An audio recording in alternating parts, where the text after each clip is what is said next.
Salve, salve, sejam muito bem-vindos. Meu nome é Luiz Eduardo e esse é mais um episódio do Na Face Pod. Na Face Pod, um videocast que traz aqui profissionais que, através da sua profissão, conseguem transformar a vida das pessoas. E aqui a gente conta história, mostra relatos, histórias de pacientes.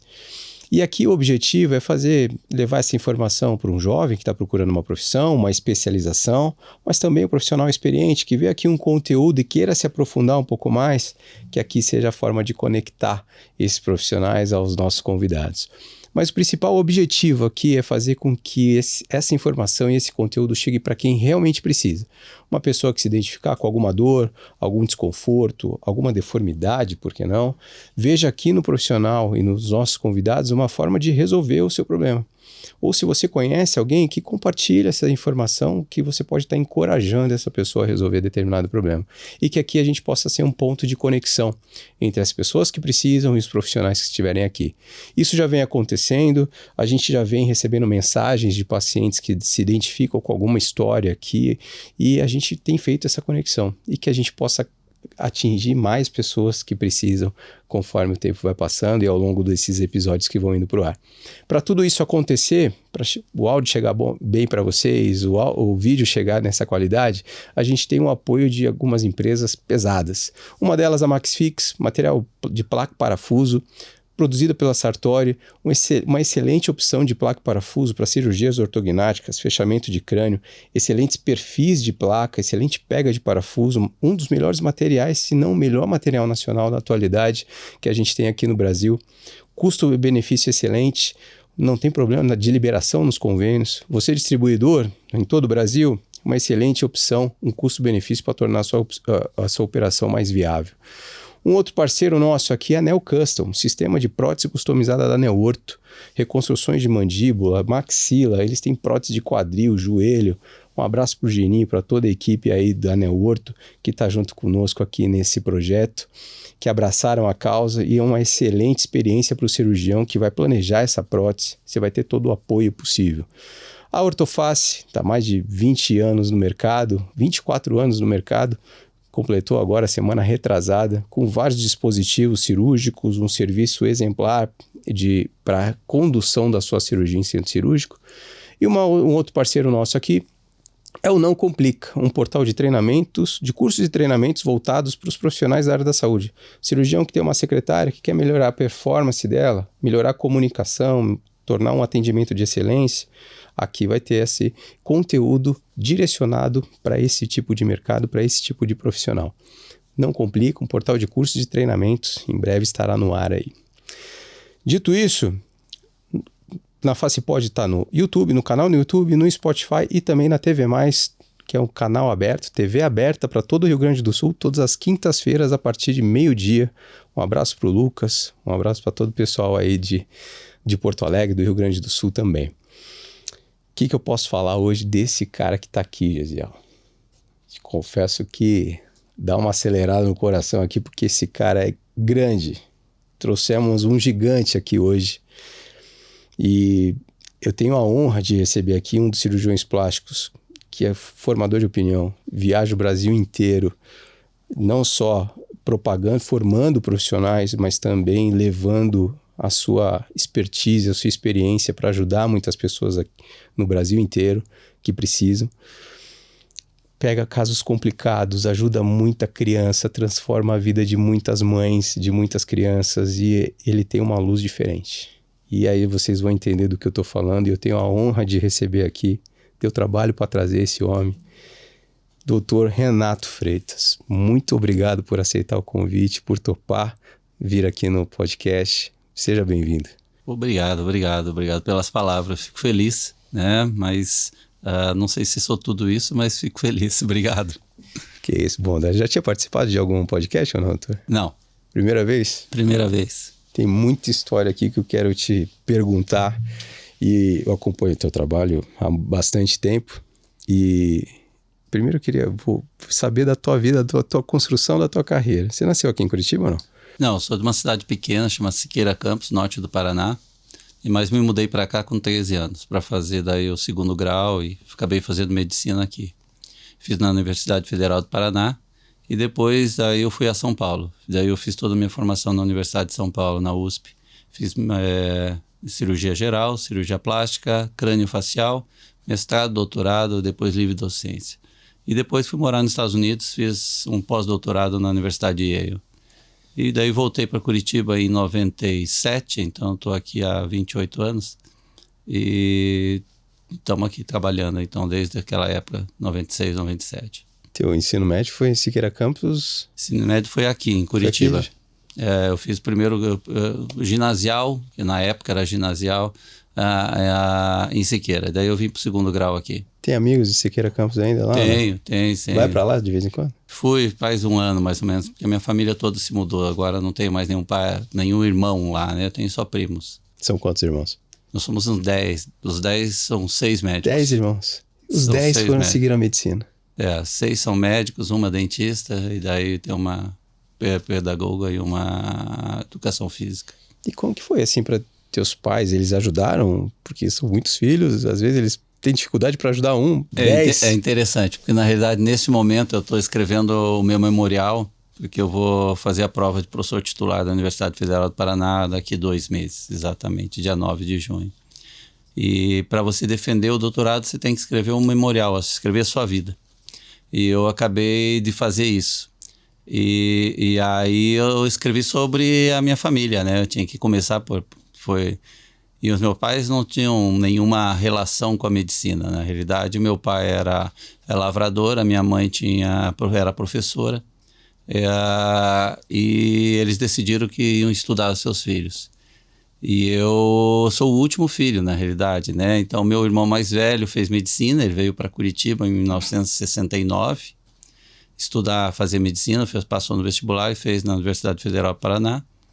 E depois disso, daí os irmãos foram indo para medicina. Então, hoje a gente é a maior família no Brasil de irmãos com médicos. Nós somos 6 irmãos. E o que tem de especialidade lá? Então, eu tenho uma dermato que atende comigo no meu consultório. Tem uma anestesista que anestesia para mim. São 2 pediatras e um clínico geral, que é o mais velho. Família toda bem assistida aí. E aí tem sobrinhos, né? Também que estão seguindo a mesma linha. Tem mais 12.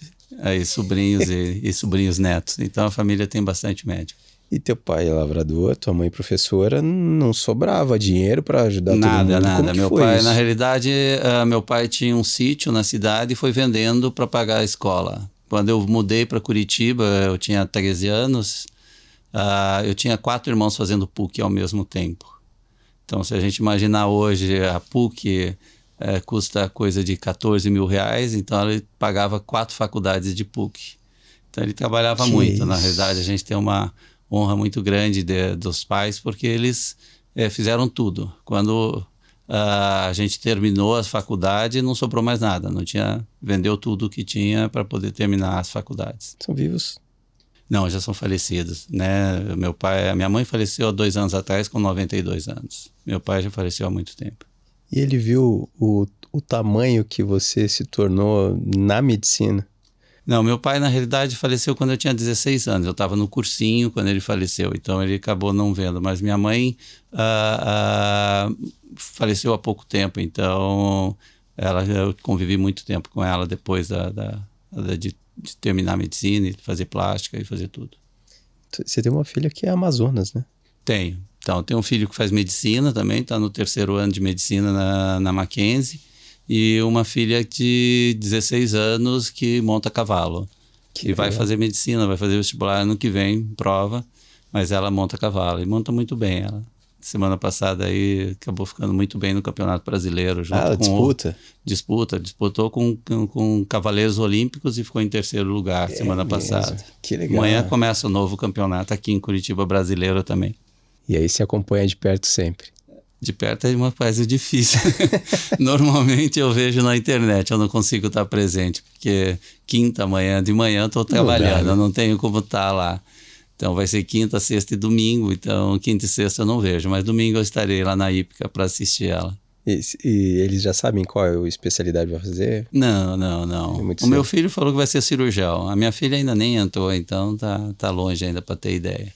Como que foi no teu período, quando você fez medicina? Você já sabia o que você ia ser, qual a especialidade ia seguir? Não? Então, eu durante a faculdade, eu tinha a ideia de fazer oncologia, trabalhar com câncer. Então, eu trabalhei 4 anos no Erasto Guettner, cheguei a ser residente do Erasto, eu passei na prova do Erasto, fiquei 1 semana e daí saiu o resultado da USP, eu decidi ir para a USP. Aí fui para a USP com o intuito de ir para lá, me formar, fazer toda a formação em São Paulo, em cirurgia oncológica e voltar a Curitiba para trabalhar no Erasto Guettner. No meio desse caminho mudaram alguns desejos e eu decidi fazer a parte de reparadora para poder voltar para trabalhar. E foi o que eu fiz. Então, eu trabalhei, fiz em São Paulo todos os 6 anos e voltei daí para trabalhar. Então, eu trabalho também com cirurgia estética, mas eu tenho um reconhecimento na área de reparadora, né, de cirurgia reconstrutora. A tua primeira ideia não foi nem para ir para estética. Foi para trabalhar com reparadora. Trabalhar com câncer, era o que eu mais gostava, mas no meio disso tudo eu acabei conhecendo a fissura labopalatina, que é a coisa que eu mais gosto de trabalhar, né? Então isso veio durante a minha formação, eu acabei gostando de trabalhar com pacientes com fissura e acabei me enveredando para essa área. Até na formação, quando você fez cirurgia plástica, você tinha muitos colegas que estavam fazendo cirurgia plástica para ir mais para estética. Mama, coisa que hoje tem muitos fazendo, né? Teve alguém que seguiu o teu mesmo caminho para ir para uma parte mais reparadora, mais... Então, a gente tenta dar... A gente tem um centro de formação aqui na Federal, no Hospital de Clínicas, que já foi algumas vezes considerado o melhor serviço do Brasil. Há 3 anos teve uma avaliação e a gente foi considerado o melhor serviço de formação. Então, aqui a gente está conseguindo colocar muita gente trabalhando com reparadora. Então, eu tenho pelo menos uns 2 ex-alunos trabalhando no Erasto Guettner, 3 precisamente, fazendo reconstrução de mama, reconstrução de face. No CAIF, no Centro de Fissura, a gente tem 5 alunos que trabalham lá normalmente, diariamente, a gente sempre tem. Eu tenho mais alguns alunos fora, eu tenho um em Londrina, que trabalha também com fissura em Londrina. Eu tenho alguns no exterior, eu tenho um em Barcelona, na Colômbia. Agora, atualmente, eu tenho um aluno que é do Equador, que está treinando comigo agora, acabou de chegar faz 1 mês. Então, eu acho que dentro da cirurgia plástica, você não precisa excluir a cirurgia reparadora quando você vai fazer estética. Isso é um pensamento. E hoje foi um debate o dia todo sobre isso dentro da sociedade, mas... Hoje, especificamente, a gente estava debatendo isso. Então, assim, uma não exclui a outra. Eu posso fazer muito bem cirurgia estética e também fazer a reparadora. Quando você faz a reparadora, você não está excluindo você fazer a estética, porque a reparadora é difícil, elas estão intercruzadas, então você tem as coisas acontecendo. Quando você opera um paciente, por exemplo, com uma paralisia facial, que tem o rosto paralisado, que não movimenta, ela não está pensando na parte funcional, ela está pensando na parte estética. Então, não é uma cirurgia reparadora, mas o cunho é estético. A paciente com uma paralisia, ela quer melhorar a aparência, porque ela está com o rosto todo torto. Se a gente olhar o cirurgião que operou o Bolsonaro há pouco, ele tem uma paralisia facial bastante importante. Você vê a deformidade que tem. E você tratar isso, você está não só melhorando a parte estética, melhorando o funcional, quer dizer, as coisas estão tudo juntas. Sim, e tem uma deficiência hoje na especialidade da formação do cirurgião plástico que deixa de olhar? É uma opção? A gente tem dentro da sociedade essa situação. A gente tem centros que formam completos, a USP, Universidade de São Paulo, a Federal do Paraná, são universidades que a gente consegue dar uma formação completa em todas as áreas. Alguns centros, eles focam em algumas coisas. A gente sabe que tem alguns centros que treinam somente cirurgia estética. E aí a gente tem que trabalhar para que a gente melhore isso. E dentro da sociedade, é o que eu trabalho dentro da sociedade, Eu já fui presidente da regional aqui, já até fui candidato a vice-presidente na última eleição, nós perdemos, mas o intuito da gente trabalhar dentro da sociedade é para que a gente tenha melhor formação. Então, eu estou sempre ligado a essa parte de ensino, então, dentro da sociedade eu trabalho para isso, eu trabalho para tentar melhorar a formação. Hoje, até quando eu cheguei aqui no estúdio, até perguntei em relação à situação no estúdio, porque a gente tem uma reunião a cada 2 semanas, que vai ser amanhã, em que a gente ensina os residentes do Brasil interessados sobre tratamento de fissura lábio-palatina. Então, eu, o professor Nivaldo da USP, o professor Diogo da Federal do Rio de Janeiro, a gente dá um curso a cada 2 semanas sobre fissura lábio-palatina para todos os cirurgiões plásticos interessados. Isso é presencial? É online? Não, é online. Então a gente dá amanhã, por exemplo, eu vou dar uma aula sobre tratamento de fissura de lábio, mas a gente tem convidados internacionais, convidados nacionais, e o intuito é espalhar esse gosto da fissura, que é a nossa área, nosso foco. Essas 3 pessoas que eu citei são pessoas que gostam muito de fissura. E aí a gente está querendo que isso atinja outras pessoas, que mais gente trabalhe com fissura. Porque hoje a gente não tem dificuldade de encontrar profissional no sul e sudeste, mas no norte e nordeste a gente tem muita dificuldade. Então eu estive em Amapá há 4 semanas atrás, treinando, abrindo o centro de lá que está começando. Então a gente foi lá, operou alguns pacientes e o intuito é criar um centro, mas a gente precisa ter cirurgiões plásticos lá que queiram trabalhar com isso. E às vezes ele não tem formação, então a gente pode tentar estimular algum cirurgião, ou ir para lá, ou pegar um cirurgião de lá e treiná-lo, para que ele possa suprir a necessidade. Já que é um estado pequeno, de 400 mil habitantes, talvez 1 ou 2 cirurgiões resolva todo o problema do estado. Perfeito. E agora falando um pouco da fissura aqui, eu acho que você é um dos grandes profissionais que à frente desse tipo de tratamento, né? Fissura lábio-palatina, assim, pra gente que trabalha na área, acompanha, às vezes soa mais comum, mas isso às vezes não chega para as pessoas que realmente precisam, não sabe como que trata. O que é a fissura lábio-palatina, doutor? Então, a fissura lábio-palatina é a malformação de face mais frequente, né? Então, 1 a cada 600 crianças que nascem com fissura lábio-palatina. É um número grande. Acredita-se que nasçam no Brasil, e a gente não tem esse número oficial, infelizmente, 6 mil brasileiros nascem ao ano com fissura lábio-palatina. Esse é um número estimado que a gente tem. No Paraná, os números são um pouco mais reais, já que a gente tem um controle melhor do que em outras áreas. Mas no Paraná, acredita nascer ao redor de 400 crianças ao ano. E a gente tem 3 centros que operam no Paraná. A gente tem Curitiba, que é o centro principal, Londrina e Cascavel. Então, esses 3 centros estão operando continuamente pacientes com fissura, né? Aqui é o maior centro do Paraná, a gente tem o 2º maior centro do Brasil, Bauru é o maior centro nacional e aqui a gente é o 2º maior centro nacional. Então a gente opera no Hospital do Trabalhador todos os dias, de manhã e de tarde, mais ou menos 4 a 5 pacientes por dia. Então, se a gente contar, deve operar ao redor de 25 pacientes por semana, 100 pacientes mês. É muita coisa. É muito paciente. A gente você recebe do Brasil todo? Não, Paraná, basicamente. Tem pacientes que vêm do Brasil todo, são pacientes com outras deformidades. Tá. Né? Porque a fissura, a maioria acaba ficando no seu estado. Né? Então, vamos dizer, no Norte e Nordeste, Fortaleza, por exemplo, que é um lugar que eu conheço bem, eu já fui várias vezes operar lá, ou Rondônia, Porto Velho, Amapá.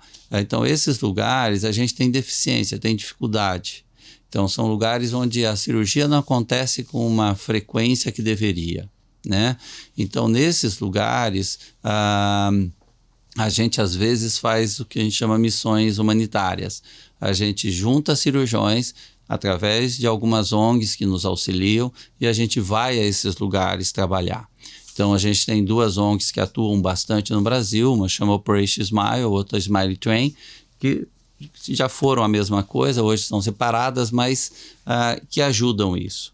Então, a gente tem essas ONGs. Então, eu estava no Amapá há pouco, pela Smile Train operando, mas eu fui em janeiro para Porto Velho operar também pelo Operation Smile. Então, nessas missões, às vezes a gente vai com o intuito de operar o paciente, dar assistência, mas ao mesmo tempo treinar o cirurgião local. Então, o cirurgião de Porto Velho, que é o Alexei, foi um aluno nosso da Federal do Paraná aqui, que fez treinamento no Pitangui e voltou para Porto Velho, que a família dele é de lá. E ele está lá atuando, fazendo fissura lá. Então, a gente vai para lá frequentemente com o intuito de treiná-lo. E fazendo bem. Não, treiná-lo. Esse é o maior intuito. Quando a gente vai, assim, eu não tenho nenhuma dúvida que a gente ganha mais do que o que a gente oferece. A gente sai muito melhor de uma missão dessa, né? Você poder ajudar pessoas que às vezes não iam ter chance, porque Porto Velho e Macapá e essas cidades, eu já fui todo Roraima, Rio Branco. Então, assim, essas cidades, os pacientes vêm de 4, 5 dias de barco para chegar no local para operar. E se chega, às vezes você não opera, o paciente, a chance dele vai ser quando? Às vezes é muito difícil. Então, a gente sai de lá muito feliz, muito gratificado de ter podido estar lá, né? Tem uma frase do chefe da Operation Smile, que chama Bill Magui, que eu acho muito interessante, que ele fala assim, o paciente, a família pode até não saber o nome de quem operou, e isso é frequente, mas ele não vai esquecer nunca a gentileza de quem fez isso. E isso é muito forte, eu já ouvi isso da palavra dele, ele falando para mim isso. E a verdade, o paciente vai sentir essa gentileza de você ter ido lá e feito o teu melhor. E como que é a Secretaria da Saúde do local avisa, como que divulga isso para os pacientes? Então, vamos dizer que a gente vai ter uma situação do Macapá que foi agora, que foi organizado por um ex-aluno nosso aqui, que fez residência aqui e é cirurgião plástico lá e é deputado ao mesmo tempo. Então, o Púpio foi lá e organizou. Ele chamou 20 pacientes que estavam lá e organizou, fizeram os exames prévios todos. Quando a gente chegou, já estavam todos preparados. Não tinham anemia, estavam todos prontos. E aí a gente organizou para operar com o intuito de ajudar assistencial, mas ao mesmo tempo treinar a equipe.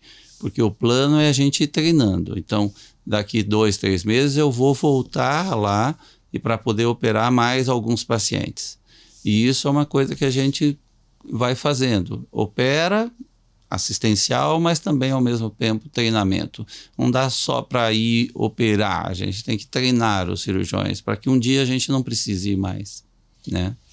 Eu vou até depois perguntar sobre a curva de aprendizado desses profissionais, mas eu queria explorar um pouco até mais, passa a ser uma utilidade pública, né? E um dos motivos desse projeto é tentar traduzir para pacientes que às vezes não sabem do assunto tecnicamente, né?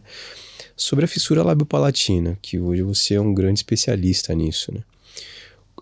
É possível identificar isso? É possível prevenir de alguma forma? Quais são as causas da fissura? A gente tem várias causas, né? Na verdade, quando você avalia, chega num ambulatório nosso lá no CAIF, a gente consegue identificar pacientes que tiveram isso por desnutrição, deficiência de ácido fólico, por exemplo, por alguma medicação. Existem medicações que podem ser teratogênicas e levar a malformações e a fissura também, mas praticamente 40%, 50% das vezes a gente não identifica nada, é ocasional, ou seja, naquele momento deveria formar, não formou, né? A gente tem uma história familiar, ou seja, vai olhar ali aquele paciente e ele fala, meu tio-avô tinha fissura. Então, você provavelmente vem a parte genética, vem um gene andando e se expressa nessa criança. Aí ele passa mais 3, 4 gerações e vai se expressar numa outra criança. Então, isso acontece também, mas a parte de genética é pequena, mais ou menos 30%, não é muito mais do que isso. Mas a grande maioria é ocasional, ou seja, você, podemos ter alguns filhos e um filho nascer com fissura, né? Então isso pode acontecer. não tem um fator externo, assim? Porque uma dúvida que sempre ocasionou, se está vinculado à condição da mãe, da qualidade de vida da mãe. Tem, né? Então, a nutrição é uma coisa que está relacionada. Então, você tem, se a mãe está em deficiência de ácido fólico, que é uma vitamina importante, ela aumenta a incidência de fissura. Então, por isso que uma gestante que quer engravidar, o ginecologista dela, o obstetra, vai falar, comece a tomar essas vitaminas e aí está o ácido fólico, porque o ácido fólico é uma das coisas que tenta evitar de ter malformações e fissura também. Então, a gente sabe, tem algumas medicações que aumentam também. Idantal, que é uma medicação usada para tratar convulsão, algumas vezes a mãe tem convulsão, toma Idantal, isso aumenta a incidência de paciente com fissura. Mães que fumam, mães que bebem, então também aumentam, né? Então, mesmo que o fumo seja passivo, seja o pai que fuma, a mãe acaba ingerindo a fumaça e também tem esse problema. Então, essa situação pode acontecer, mas o que eu falei, em 40%, 50% das vezes a gente não acha nada, não consegue identificar a causa. E é o ocasional, é aquela coisa que pode acontecer com qualquer um. Você fez uma postagem, acho que já faz um tempo já, que você falou que sobre a mãe, a coragem da mãe, que a mãe nunca está preparada para entregar o filho nas mãos de um médico, nas mãos de um cirurgião, né? Que eu achei muito forte essa tua postagem, porque a gente às vezes nem pensa nisso, né? No que está passando pela cabeça da mãe ali.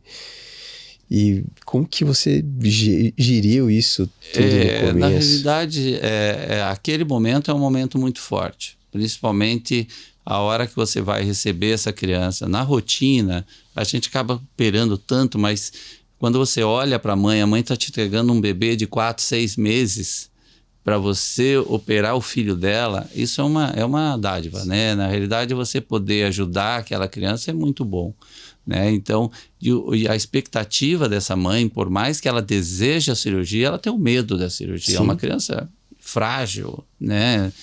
4, 5, 7 quilos.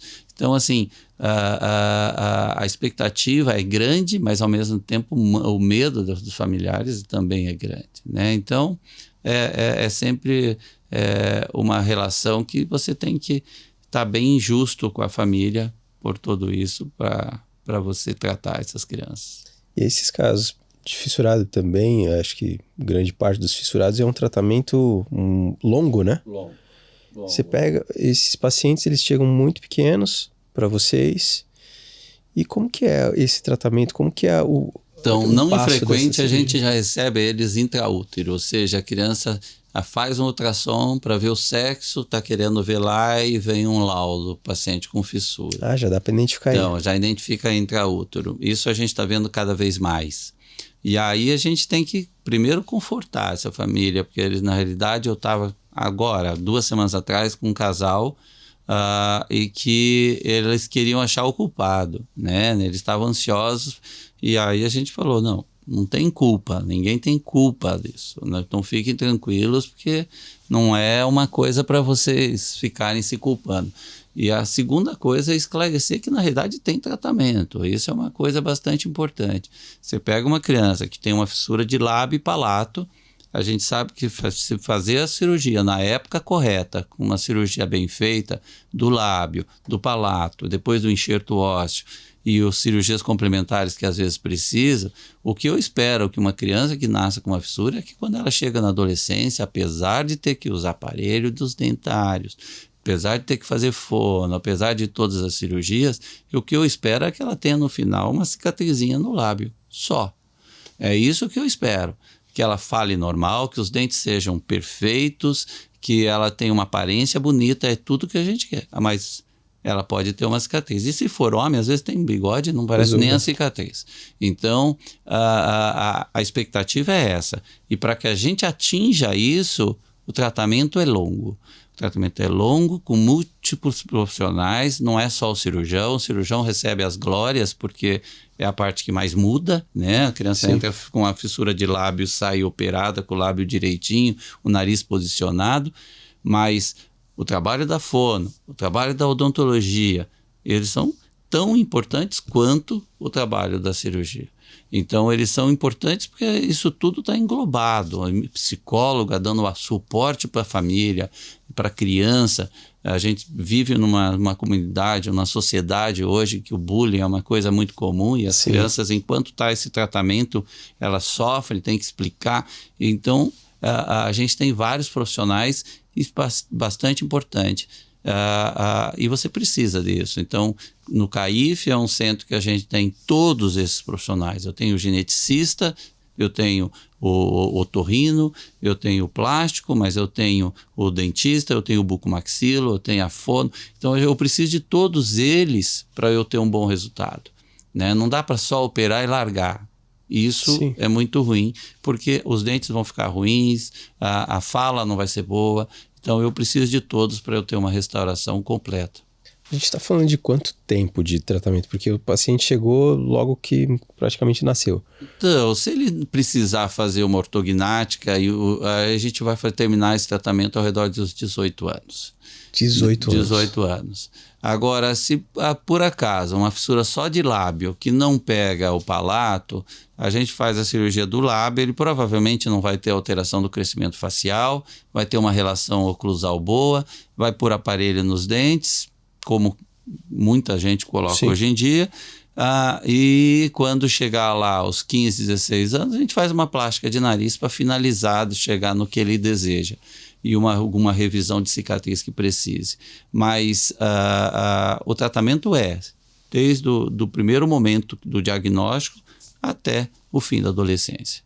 Vocês acompanham pacientes, a gente está falando de 18 anos, você deve ter visto muita história aí, né? Sim, a gente na realidade acompanha. Há pouco eu fui num casamento na Santa Felicidade, era um dia que eu até não podia entrar, estava super tarefado, mas eu fui lá. É uma criança que eu tratei desde que nasceu, ele estava com 24 anos, estava casando, eu já tinha feito até a ortognática dele aos 18, é um atleticano, um menino, eu tenho uma foto dele com a camisa do Atlético, e estava casando. Eu fui lá só dar o parabéns no casamento dele. Então foi muito legal, porque 24 anos seguindo o menino. Imagina a emoção Não, é muito legal, porque você vê toda a evolução. E hoje eu tenho uma vida normal, trabalho, faz tudo, e tem uma cicatrizinha mínima que no caso dele nem aparece.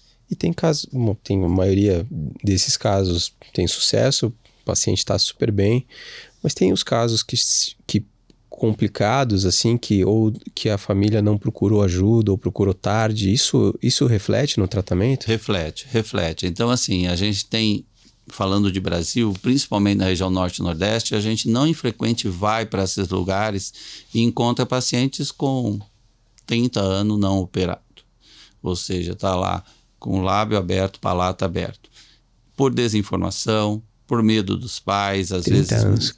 Não, eu tenho um paciente de 72 anos. Essa senhora é um caso que me marcou muito. Porque ela tinha uma fissura de lábio somente, 72 anos, e veio para mim. E a pergunta óbvia que eu fiz para ela era assim: por que a senhora vai fazer a cirurgia? Está com 72 anos, ela super velhinha, assim, bem acabadinha. Ela falou: doutor, eu quero... Depois da cirurgia eu perguntei. Ela falou: doutor, eu quero que meus netos me lembrem desse jeito que eu estou e não como eu era quando eu morrer. Isso é muito forte. A gente vê o quanto ela sofreu durante a sua vida, né? Esse período todo. E não conseguiu achar um tratamento. Quando ela conseguiu, ela falou assim: eu vou operar. Eu quero operar. Para que eu mude essa chave da minha vida mesmo nos próximos 2, 5 anos, 7 anos que eu vou viver, eu esteja operado. Tratamento de um paciente de 70 anos, qualquer cirurgia já é mais delicada, né? Mas essa cirurgia ela não é uma cirurgia agressiva, então é uma cirurgia tranquila, bem tranquilo. O pós-operatório é tranquilo. E a conduta é diferente se ela tivesse vindo antes, num período mais jovem? A cirurgia do lábio ela é muito parecida. A expectativa é que fique boa. Se a gente operar um lábio de paciente com 10 anos de idade, a tendência é ficar um lábio bom. O palato que é mais complicado quando atrasa, porque o palato está relacionado à fala. E se você não aprende a falar cedo correto, vai ser muito difícil a fono trabalhar depois e conseguir te dar uma fonação perfeita. Então, aqueles pacientes que chegam com 30 anos e vai fazer a cirurgia do palato, a gente sabe que mesmo fazendo a cirurgia perfeita, ele não vai ter uma fonação perfeita. Por quê? Porque ele aprendeu a falar errado. Então, ele aprendeu a posicionar a língua errado, toda a dinâmica da fala foi alterada. A expectativa é que ela não fale perfeito. Ela vai melhorar. Não tenho dúvida que vai falar melhor, vai comer melhor, porque a hora que comer não vai sair comida pelo nariz, ela vai se alimentar melhor, mas a fonação não vai ser perfeita. Isso a gente não tem dúvida, porque foi um paciente dentro daquilo que eu falei, não operou dentro das épocas certas, mas a gente opera. Tem alguns cirurgiões americanos, por exemplo, que não operam pacientes adultos, porque sangra um pouco mais, é mais difícil, falta tecido, mas eu sou partidário de operar. Eu acho que vale a pena a cirurgia. Eu acho que ela, no mínimo, o paciente vai alimentar-se melhor, que é uma das coisas importantes da nossa vida. Os resultados são positivos, são bons. Sim, eu acho que vale a pena, mesmo pacientes adultos. Então, vai se alimentar melhor, vai melhorar a fala, vai diminuir algumas coisas de que atrapalha a vida dela. Eu acho que vale a pena. O centro, assim como o CAIF, né, que é o segundo maior hoje? É o segundo maior. Aqui não tem diferenciação, não é porque o paciente tem condições ou não tem condição. É só SUS lá. Não tem convênio, não tem particular, é SUS. Então, todos os pacientes lá são todos SUS. Tem pacientes com situações financeiras boas que são atendidos lá, igual um paciente sem condições financeiras adequadas. Então, assim, todos são tratados na época correta. A gente não atrasa, a gente trabalha para que não atrase. Às vezes atrasa porque a criança no dia da cirurgia estava gripada, mas não que o protocolo é seguido. É operar a criança ao redor de 6 meses, o lábio, 1 ano de idade, o palato, o enxerto ósseo com 8, 10 anos. Então, só se acontece alguma coisa nesse interim que a gente tem uma alteração do protocolo. Senão, os pacientes são tratados na época correta. O enxerto ósseo hoje, assim, hoje como que é feito? Como que é feita a coleta? Então, o enxerto ósseo da região alveolar, a gente vai pôr osso na onde tem aquela falha. Tá. Quando a gente vai pôr esse osso, a gente tem que escolher o melhor momento. E o melhor momento é o momento da troca dos dentes. Quando vai sair do dente de leite, o dente definitivo. Isso é ao redor de 8 a 10 anos de idade. Então, nesse momento, a gente vai fazer o enxerto. O tratamento padrão mundial é enxerto de crista ilíaca. Então, a gente tira aqui da bacia um pouquinho de osso e preenche esse defeito. Esse é o tratamento padrão. O que tem são alguns tratamentos alternativos. Existe uma proteína chamada BMP, que é a proteína morfogenética do osso, que ela forma osso. Então, a gente não precisa tirar o osso da crista ilíaca. O grande problema é que hoje a gente não tem no Brasil. A gente já teve, mas por uma briga comercial a gente não tem. Esse produto, espero que volte em breve para a gente poder reutilizar ele. Ele me traz bastante benefícios, porque a criança, numa cirurgia de enxerto, não dói aqui, dói na bacia. Então, a bacia incomoda. No local da coleta. Da coleta, é onde dói. Então, aqui em cima não dói. E se eu não preciso tirar ali, a cirurgia fica muito mais tranquila. Né? Então, a gente tem alguns pacientes tratados com BMP, tem um paciente que foi para os Estados Unidos só para comprar, comprou e trouxe para eu colocar no filho. Fiz agora em dezembro o BMP para ele. Mas em breve a gente, eu acho que vai ter de volta o BMP no Brasil. E isso vai permitir com que a gente, às vezes, use esse produto. Ele é caro. No SUS, a gente fez um trabalho que a fábrica nos mandou a medicação para tratar aqui em Curitiba, em Bauru e na USP, em São Paulo. Então, a gente fez a primeira série mundial desses tratamentos, foi nós que fizemos, a gente fez a pesquisa aqui. E utilizou, e os pacientes estão excelentes, né? A gente fez isso em 2009, nós estamos com um paciente com 15 anos já de segmento de enxertos e os enxertos estão excelentes. Com osso vascularizado, não dá para ver a diferença, não dá para saber onde era o defeito. É mesmo. E até, bom, esse é um assunto que eu que eu acompanhei de perto na época do BMP, e a gente sofreu muito quando saiu do Brasil, né? Porque tem um apelo absurdo, tanto que os convênios estavam até entendendo e liberando, né? Devido à viabilidade dele. Ainda falando sobre o fissurado, doutor, qual que é o caminho que o paciente deve percorrer? Ele vai direto no CAIF ou vai para um posto de saúde? Toda a saúde do Brasil, ela está municipalizada e você precisa estar ligado a um posto de saúde. Então, um paciente que vai ao meu consultório, por exemplo, e não tem condição financeira para fazer a cirurgia, eu indico, vai ao posto de saúde onde você mora e fala, ó, eu tenho uma criança com fissura, eu preciso ir ao centro referência. Se for na região, por exemplo, ao redor de Curitiba, eles vão encaminhar ao CAIF. Porque isso, quando você vai ao CAIF, qualquer tratamento, né, fissura, para tratar câncer ou tratar qualquer outra coisa, você precisa de um negócio chamado código de transação. É como se fosse um CPF do seu tratamento.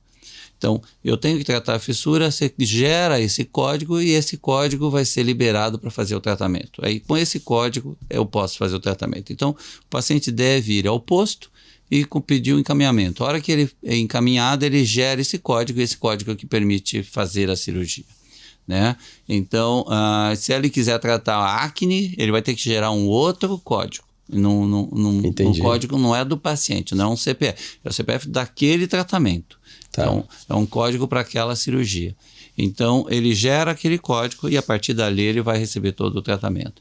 Então, a sequência você até pode ir ao CAIF, mas chegar no CAIF você vai ser orientado a voltar ao posto de saúde para gerar esse código, para poder fazer a cirurgia. E chega muito paciente direto lá, né? A gente atende mais ou menos casos novos, 40 pacientes mês. E tem muito paciente que vai ter que voltar porque não foi direto para lá, né? Mas que o retorno é frequente. Então, esse paciente que vem, mesmo desavisado, errado, ele vai receber atendimento. Ele vai ser atendido pela psicóloga, vai ser atendido pelo serviço social, muitas vezes pelo próprio cirurgião plástico. E aí a gente vai orientá-lo, porque ele vai chegar, vamos dizer que está com 1 mês de vida, chegou lá, a gente vai orientar, a cirurgia vai ser 6, com 6 meses. Nesse período já consegue o código para a gente poder fazer a cirurgia, você vai precisar passar a fazer esse tipo de tratamento, a psicóloga trabalha os pais, a ansiedade toda, o sofrimento, o luto de nascer com a criança com a fissura. Então, isso já vai sendo trabalhado. Então, se a criança chega com 6 meses, já no momento, aí a gente tem que correr para não atrasar a cirurgia, né? Então, isso a gente especifica, vai para cada caso a gente escolhe, mas a sequência é essa, posto de saúde vai ao centro. Perfeito. Isso para tudo, para tratar câncer, vai para o Horácio Guetem, então tem que seguir essa sequência. Você trata fissurados, é uma das suas especialidades, mas você pega muitos casos complexos de malformações, chega muita coisa para você. E como que você construiu esse caminho de absorver tanto caso complexo como esse? Então, depois que eu terminei a residência, eu fiz plástica, eu fiz 1 ano a mais de uma coisa chamada crânio-facial, que é uma área muito ligada, próximo da bucomaxilo, só que ela é um pouco acima no sentido de que também pega o cérebro, né? Então, a gente trabalha nessa área. E nessa área a gente trabalha junto com o neurocirurgião. Então, a gente trabalha com deformidades que pegam a face e crânio, né? Então, crânioestenose, por exemplo, que é o fechamento da moleira antes da época. Então, isso restringe o crescimento do cérebro e a gente precisa operar isso. É uma criança que tem que ser operada ao redor de 6 meses. Então, a gente opera junto com o neurocirurgião para a gente soltar essa parte que está presa, que não está deixando o cérebro crescer e, ao mesmo tempo, remodelar esse osso que está torto, por exemplo. Então, a gente precisa trabalhar isso aí. A gente trabalha o cirurgião plástico e o cirurgião neurocirurgião trabalha junto. A gente não briga, a gente trabalha junto, a gente é parceiro, né? Então, outras deformidades, a gente tem deformidades que não fissura, mas outras deformidades na face, como malformação de orelha, crianças que nascem sem orelha, malformações de mandíbula, que precisa fazer enxertos ósseos na mandíbula. Então, essas outras deformidades também são tratadas no CAIF. né? A gente trata todas as deformidades congênitas crâniofaciais. Então, todas que têm essa malformação são tratadas no CAIF. A gente vê muitos casos de crânioestenose, né? Espalhados no Brasil. Você deve receber paciente de tudo quanto é canto, né? Então, crânioestenose tem poucos centros que trabalham. Eu diria que não passa de 10 no Brasil que fazem crânioestenose regularmente. Então, assim, acaba vindo paciente de outros lugares. E para a mãe que está lá, é difícil visualmente diagnosticado? A mãe, ela percebe algum detalhe, alguma característica específica ou no comportamento mesmo? Como que ela pode identificar o caso de crânioestenose? Então, a gente tem crânioestenoses que são muito floridas e que você olha e fala, é crânioestenose, qualquer um vê, né? Então, ou você tem aquela que é sutil. Essa sutil que aí precisa o pediatra fazer esse diagnóstico, ele notar que tem uma crista, tem uma areazinha aqui prendendo o osso. E às vezes aí ele pede uma tomografia para ver e mostra lá o exame mostrando esse defeito. Às vezes ele encaminha para a gente avalia, fala, não, tem mesmo, tem que precisar. Então, às vezes ela não é tão florida, tão aparente, né? Mas o especialista vai saber fazer o diagnóstico. O especialista olha e já fala, isso é uma escafocefalia, então já é uma trigonocefalia. Então, você consegue ter essa avaliação de uma maneira mais clara. E o que pode refletir no paciente que ele demora operar, por exemplo? Porque se eu tenho uma área fechada, eu estou restringindo. Se a gente imaginar, a criança nasce com a cabecinha com 37 centímetros de perímetro cefálico, que é o perímetro da cabeça. No final do primeiro ano, ela tem 47. O adulto tem 57. Então, ela cresce a cabeça 10 centímetros em um ano e o resto da vida cresce 10 centímetros. Então, se eu não opero nessa fase que a cabeça está crescendo, o que vai acontecer? O cérebro está desesperado para crescer e não está conseguindo. Isso aumenta a pressão dentro da cabeça. O aumento da pressão faz ter baixa oxigenação cerebral e pode levar a retardo mental, pode levar a outras coisas. Então, é uma cirurgia que a gente precisa fazer. Ela não é uma cirurgia só estética, porque às vezes a cabeça é torta, mas ela é importante porque o cérebro pode estar aprisionado dentro de lá, né? Então, é bastante importante pensar nisso. Alguns casos até se discute que talvez seja uma cirurgia estética, no sentido que a cabeça é torta, mas não vai causar alteração no desenvolvimento do paciente. Mas é muito difícil você saber quando é um e quando é outro, porque a criança está desenvolvendo como ela vai ser com 14 anos, 20 anos de idade, se ela vai ter algum déficit motor, algum déficit de inteligência lá na frente, a gente não sabe. Então, assim, nesses casos que tem a crânioestenose, é indicado operar, né? Então, a gente opera. A idade mundial hoje é 6 meses. Alguns centros estão tentando fazer um pouco mais cedo, usando algumas técnicas um pouco menores, mas porque é uma cirurgia muito grande, que perde muito sangue. A criança tem que receber transfusão sanguínea, mas a criança tem 6 quilos de peso. Então, é uma cirurgia difícil, mas ao mesmo tempo, se eu espero muito, às vezes eu alterei o crescimento, o desenvolvimento do cérebro. Então, hoje é ao redor de 6 meses, mas tem centros tentando fazer mais cedo, mas você precisa ter uma estrutura muito grande para tentar fazer mais cedo, porque o risco é maior de uma cirurgia dessa. Tratou, operou na fase correta.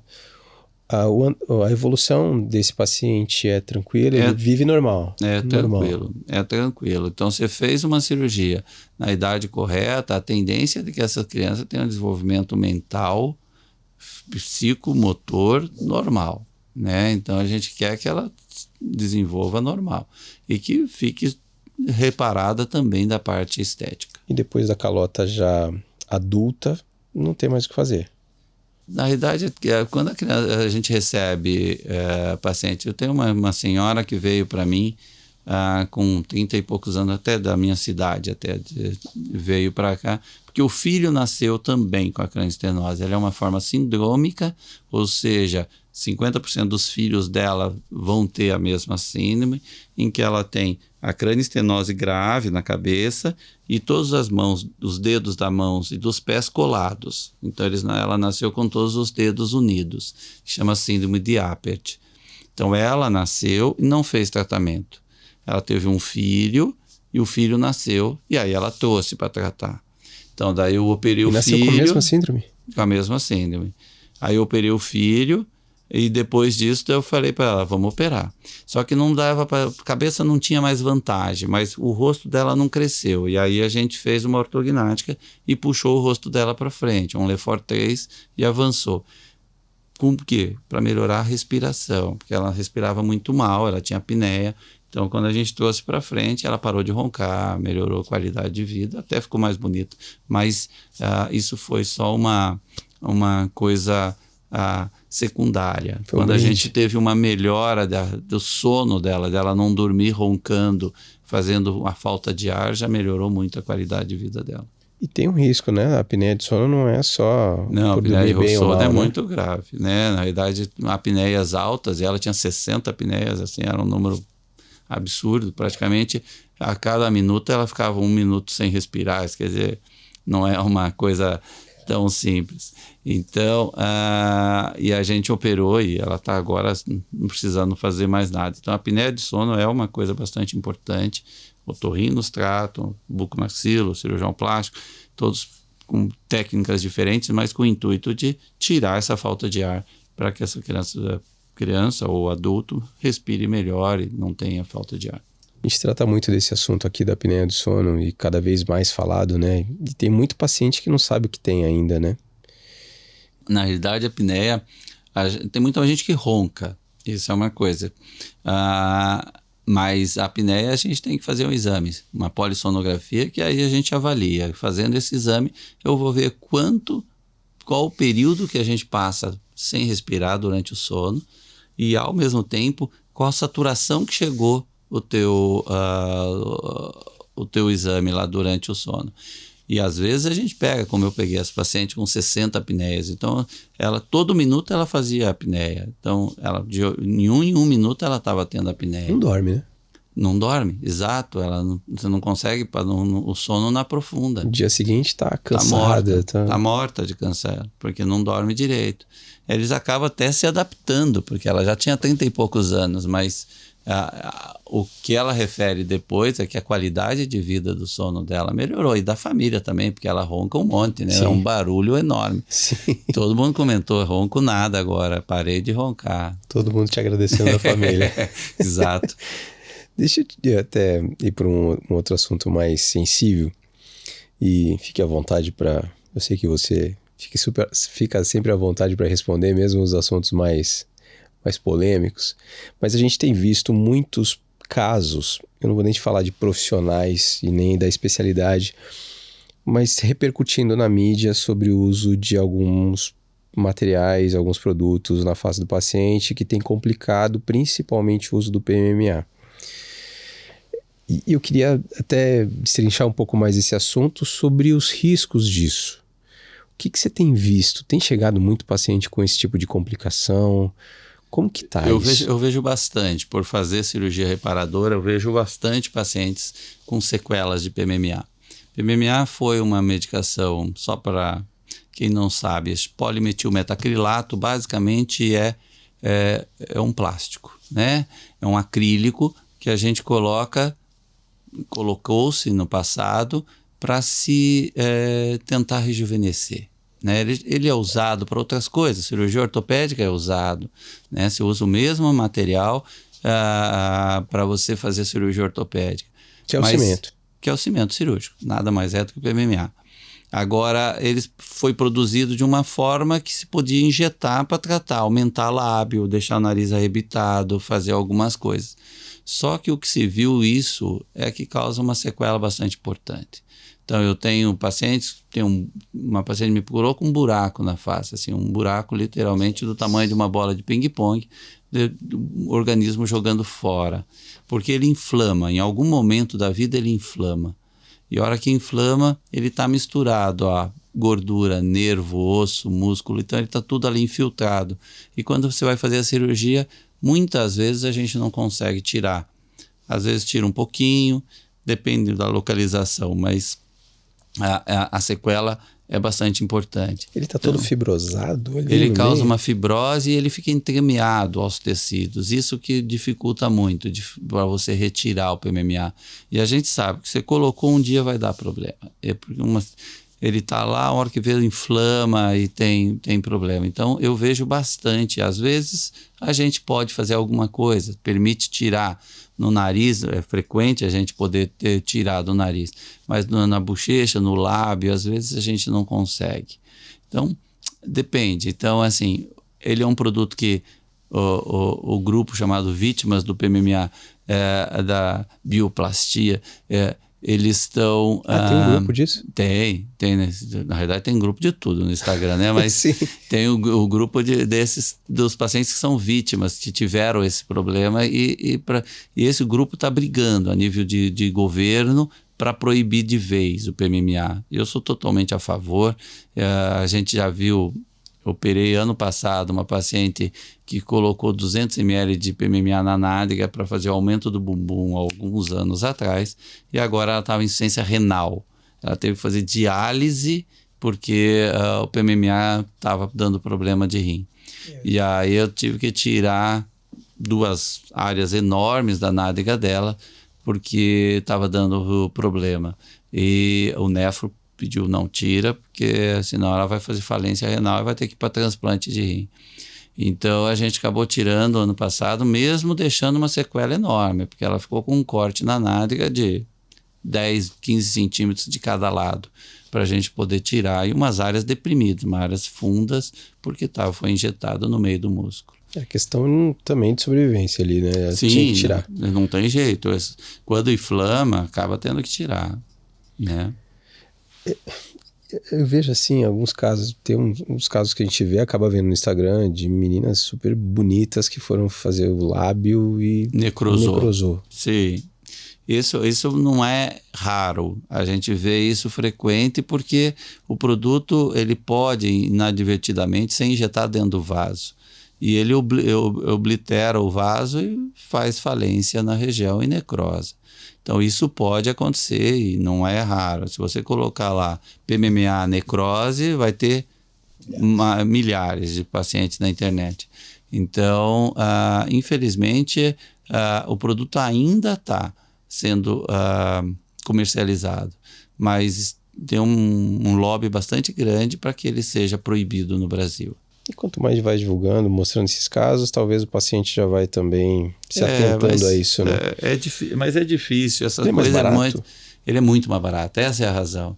Entendi. Então, assim, quando você usa um produto como ácido hialurônico, que me custa aí R$1.000 a ampola, o PMMA me custa R$40, R$50 a ampola.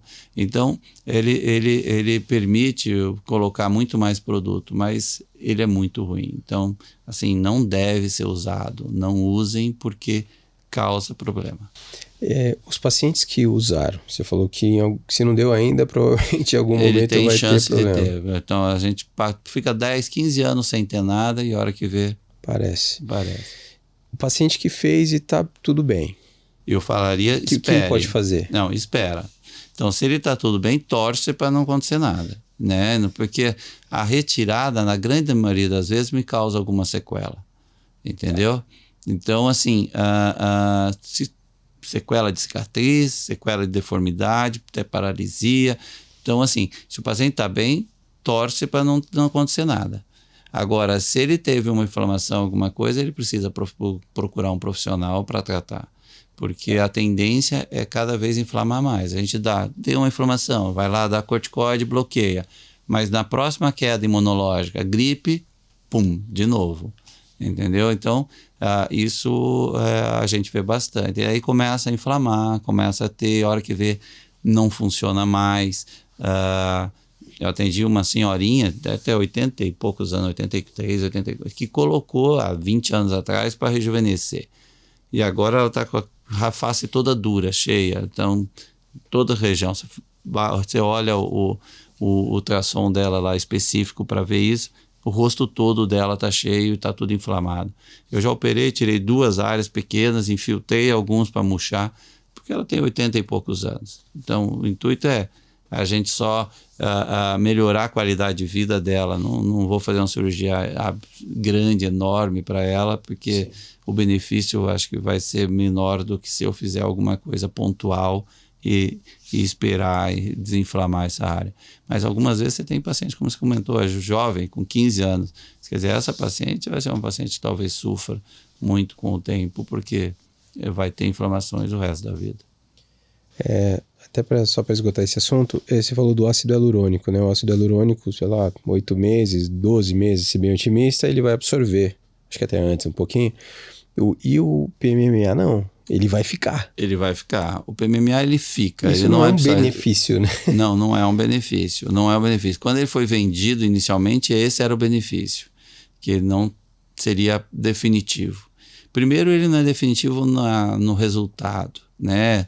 Aquela pessoa que colocou para o suco sumir, ela vai continuar tendo suco depois de um tempo, só que vai estar com o produto lá dentro. Ele é definitivo porque ele não é absorvido, ele não some, ele fica para sempre. Você pôs 10 ml, você vai ter 10 ml o resto da vida. Ele não some. Então, isso é um produto que deveria sim as autoridades pensarem em excluir, né? Porque é um produto que causa muito dano.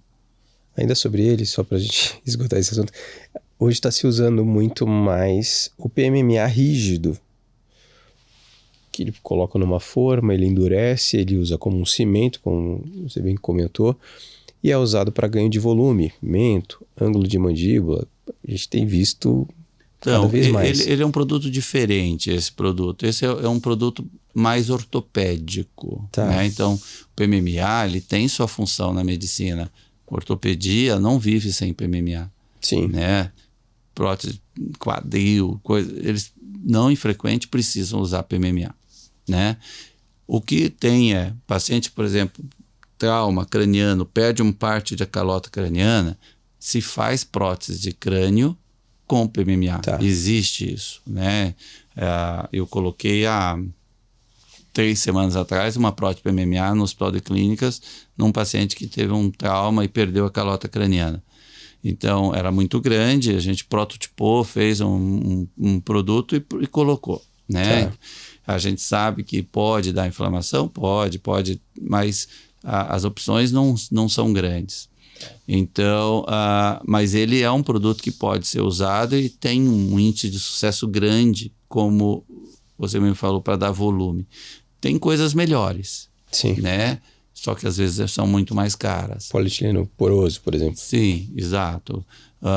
Ou mesmo as próteses prototipadas variadas aí. Sim. Só que os custos aí acabam falando de 200 mil. Então, enquanto eu tenho um produto que me custa quanto? 2 mil reais. Então, nós estamos falando de um produto que às vezes é muito mais baixo e que resolve na grande maioria das vezes. Então, mas não é o mesmo que é injetado.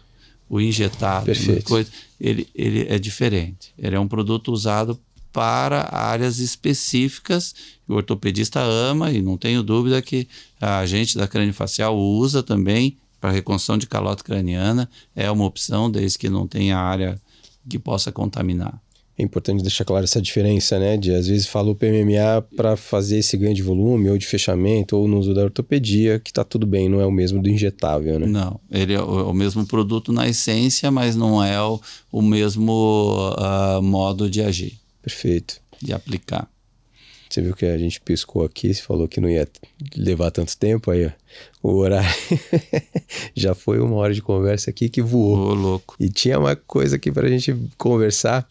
Eu queria até aproveitar você é um formador de opinião, você forma profissionais, forma sempre, viaja o mundo, o Brasil inteiro, o mundo inteiro, levando informações em congressos, formando vários cirurgiões, né, onde não tem muita estrutura, como nessas missões que você tem. E o que você poderia falar, até a gente fala para muitos residentes que estão começando agora, ou que estão saindo da residência, está partindo para o mercado de trabalho, como que você poderia orientar, até fazendo esses dois paralelos, né?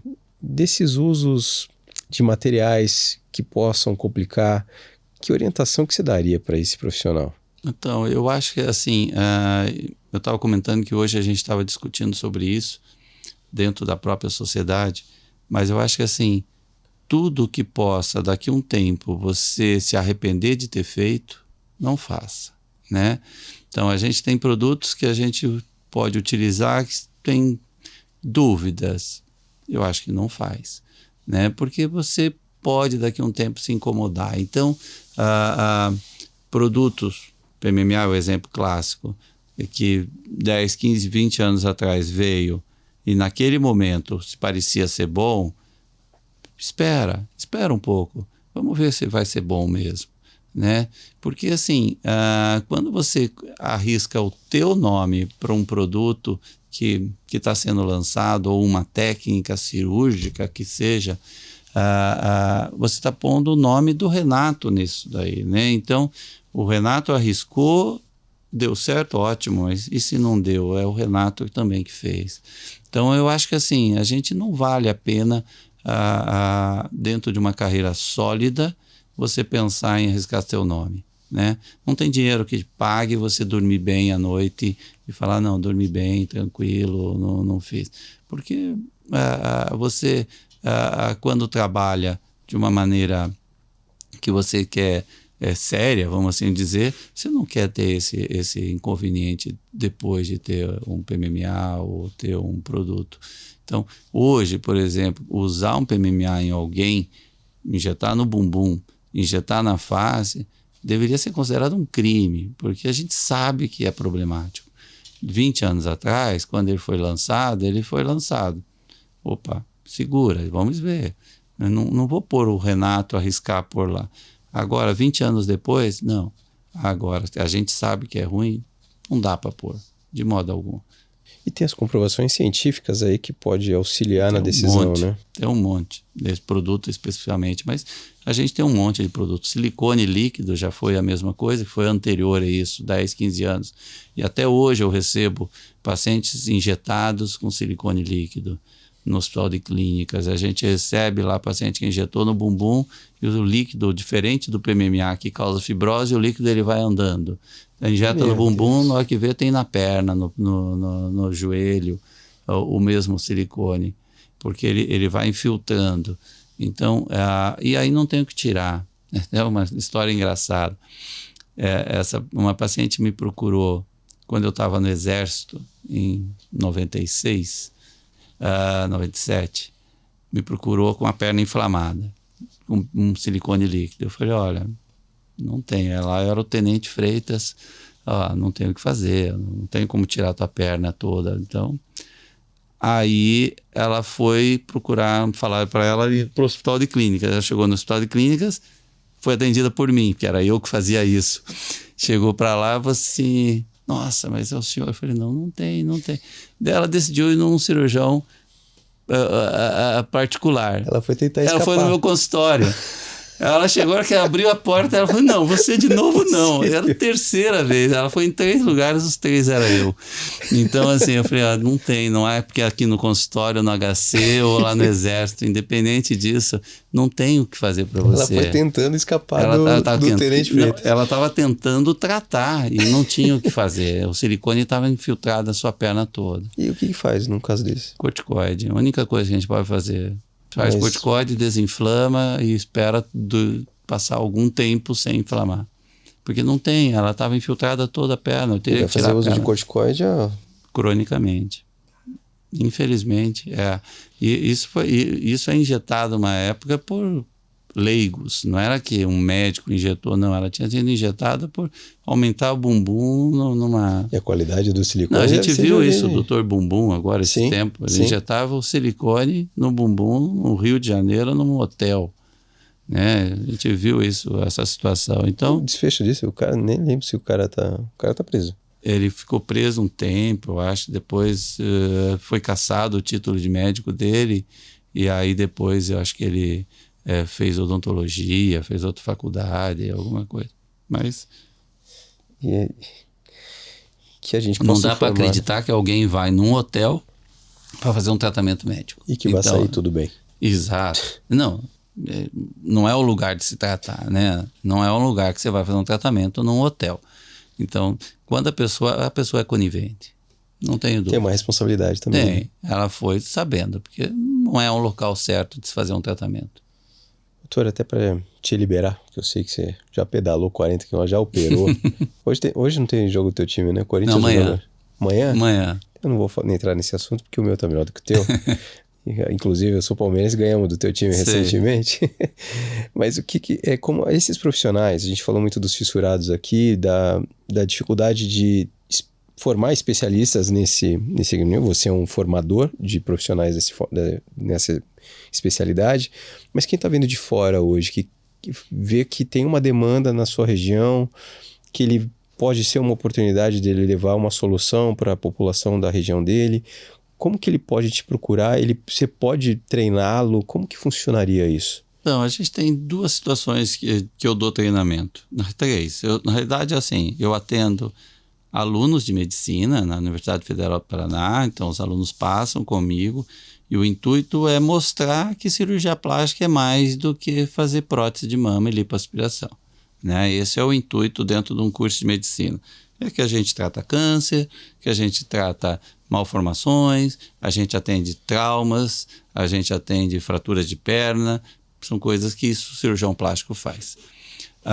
Depois disso, eu tenho contato com residentes, pacientes, alunos de residência que já se formaram em medicina, fizeram cirurgia geral e querem ser cirurgiões plásticos. Então, aí eu tenho contato, durante 3 anos eles fazem especialização com a gente. E eu tenho uma outra situação que é a pessoa que quer fazer só crânio-facial. Que agora eu estou com esse equatoriano agora aqui, que veio de lá, estava 10 anos trabalhando, já falou: Renato, eu decidi, eu quero ser um cirurgião crânio-facial, entrou em contato e agora ele está aqui. Vai ficar 1 ano com a gente aqui para voltar para o Equador, porque ele falou: quero voltar para Guayaquil, quero trabalhar lá e trabalhar com isso, né? Eu não quero só fazer mama e abdômen. Então, essa situação também existe. Então, se a pessoa já é um cirurgião plástico, já está formado e quer treinar, a gente está sempre aberto a treinamento, né? Então, dentro da universidade ou dentro do Hospital do Trabalhador, a gente aceita. Às vezes, para residência tem prova, são coisas, mas o intuito é que a gente tenha mais gente treinada para dar assistência. Você falou do teu curso de um treinamento de aulas online. Onde fica disponível essa aula? Esse é dentro da própria Sociedade Brasileira de Cirurgia Plástica.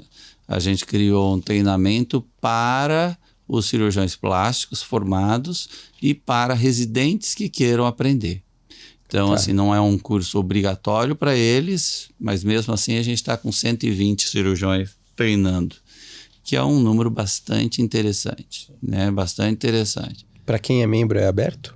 Não, Isso. ele é um curso fechado, porque ele é dentro da sociedade. É a sociedade que faz. A gente teve a ideia e a sociedade encampou isso e a gente está treinando, então, os cirurgiões.